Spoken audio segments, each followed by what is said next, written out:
an Afghan trade agreement has been signed in Islamabad in the past 72 hours.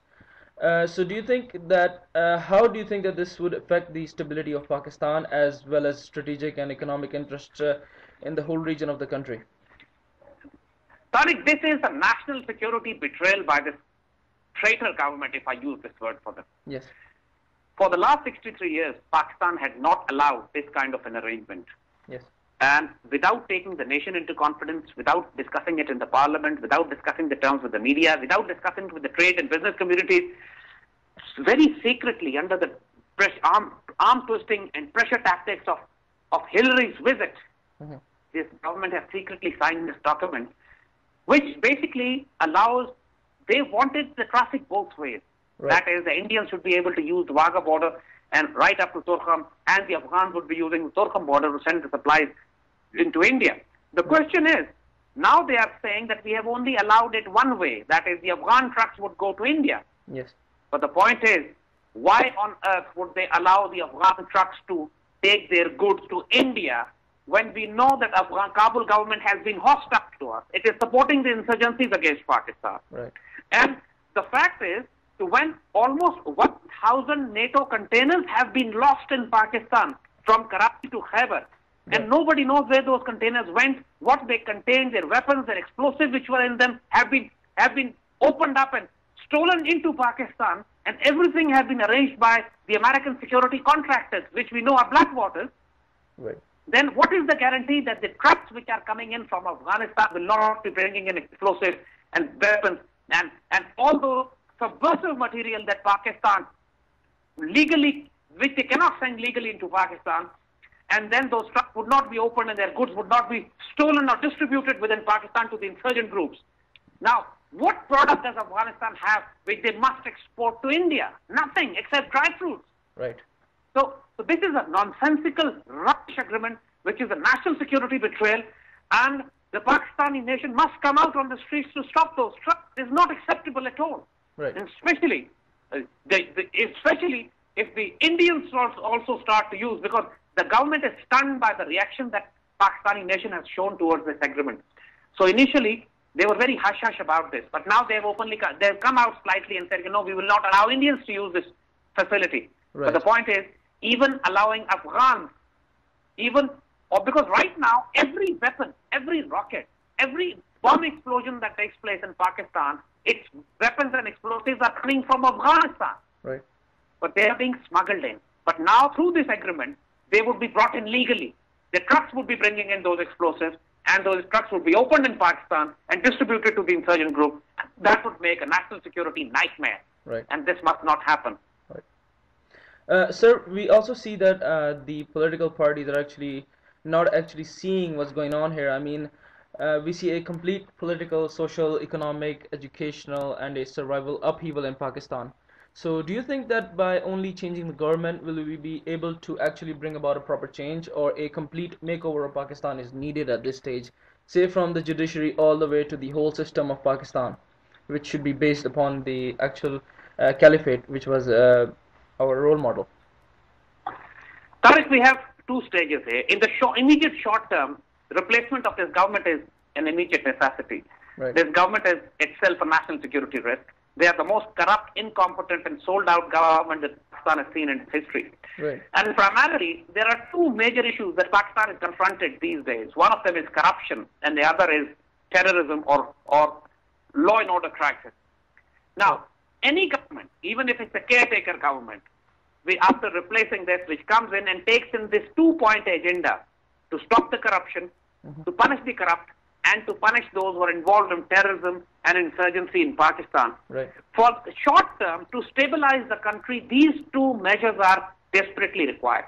Right. But once you are able to stabilize the country, the terrorism is clean, the stability returns, the economic stability returns by when you block and stop the hemorrhage of financial resources. Right.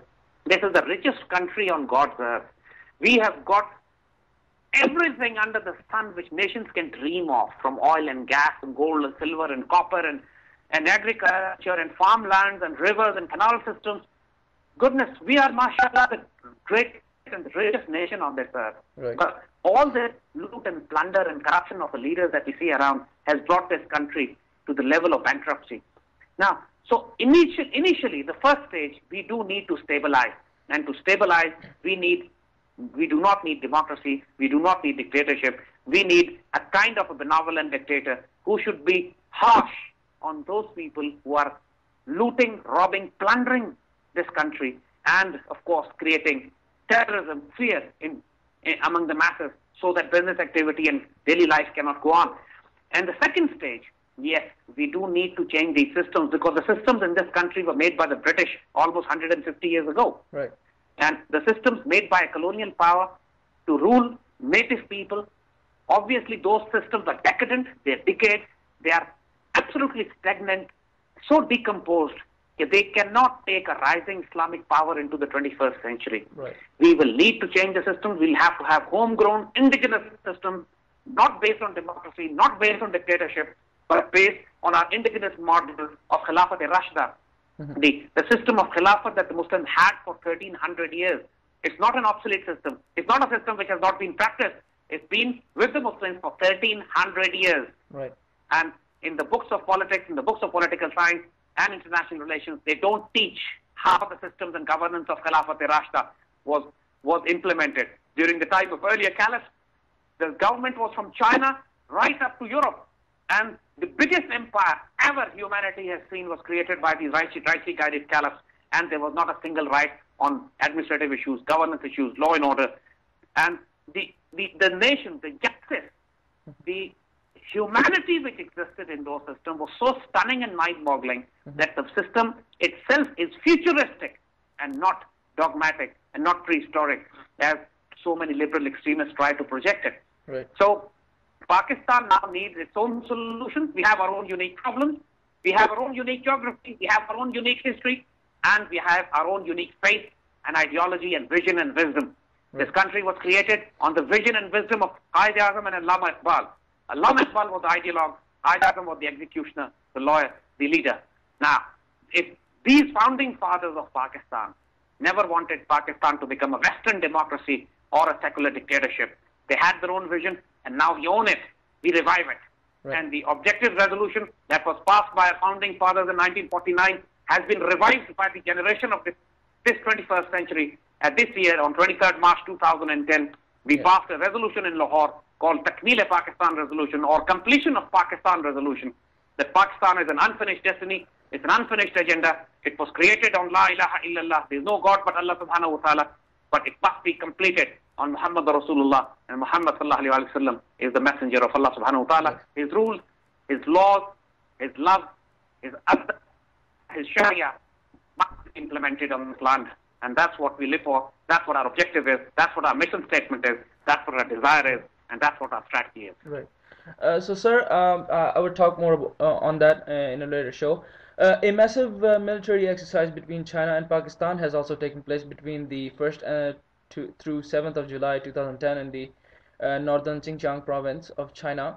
Do you think that through these actions like these and more, Pakistan and China could be able to come closer to each other in terms of friendship and brotherhood?